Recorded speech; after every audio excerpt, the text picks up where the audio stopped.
बहुत समय पहले की बात है। एक दूर देश में एक राजा और रानी रहते थे। उनके पास अपार धन संपत्ति थी, लेकिन उन्हें अपनी इकलौती बेटी पर बहुत गर्व था। वो राजकुमारी अप्सरा सी सुंदर थी, लेकिन उसमें एक बड़ी कमी थी। वो बहुत आलसी थी। राजकुमारी को सुबह देर से उठना पसंद था। न पढ़ाई में रुचि थी, न कला में। यहाँ तक कि वो चलने फिरने से भी कतराती थी। नौकरानियां उसका सारा काम करती, कपड़े पहनाना, गहने सजाना, खाना खिलाना तक। राजा और रानी कई बार उसे समझाते, बेटी, जीवन में मेहनत करना सीखो। आलस इंसान की सबसे बड़ी दुश्मन है। लेकिन राजकुमारी हंसकर कह देती, जब मेरे पास सब कुछ है तो मुझे मेहनत करने की क्या जरूरत। समय बीतता गया। राजकुमारी की शादी की उम्र आ गई।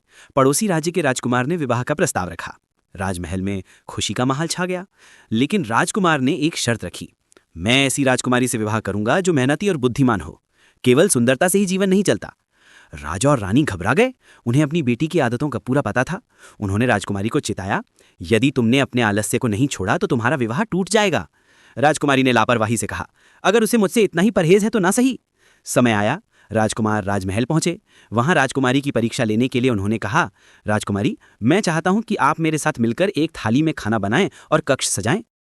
राजकुमारी ने तुनक कर जवाब दिया, मैं ये सब काम क्यों करूं? ये तो नौकरानियों का काम है। राजकुमार ने गहरी सांस ली और कहा, यदि इंसान खुद काम करना ना सीखे तो वह दूसरों के जीवन की कठिनाइयों को कैसे समझेगा? मैं आपसे विवाह नहीं कर सकता। यह कहकर राजकुमार लौट गए। राजकुमारी अपमानित महसूस करने लगी। पहली बार उसने सोचा कि उसका आलस ही उसके लिए मुसीबत बन गया। उस रात राजकुमारी ने आईने में खुद को देखा। उसे लगा सुंदरता के बावजूद उसके जीवन में खालीपन है। उसने निश्चय किया कि अब वह खुद से काम करना सीखेगी। अगली सुबह उसने खुद अपने कमरे की सफाई की, फूलों से बाग सजाया और भोजन बनाने की कला सीखी। शुरुआत में कठिनाई हुई, लेकिन धीरे-धीरे उसे आनंद आने लगा। राजमहल के लोग हैरान थे। अब राजकुमारी हर काम में आगे रहती। कुछ समय बाद राजकुमार को जब यह समाचार मिला तो वे दोबारा राजमहल आए। उन्होंने राजकुमारी को अपने हाथों से बने व्यंजन परोसते और बगीचे में काम करते देखा। अब वे प्रभावित हुए। उन्होंने कहा, अब आप सच्ची राजकुमारी हैं, न केवल सुंदर बल्कि मेहनती और योग्य भी। फिर दोनों का विवाह धूमधाम से हुआ। राजकुमारी ने सीखा कि आलस इंसान को अपमान दिलाता है और मेहनत सम्मान। उसने आगे चलकर राज्य को बड़ी कुशलता से संभाला और एक आदर्श रानी बनी।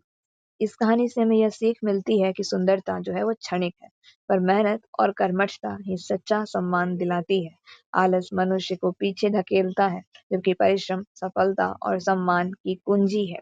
धन्यवाद। कैसी लगी आपको ये कहानी, जरूर बताएं।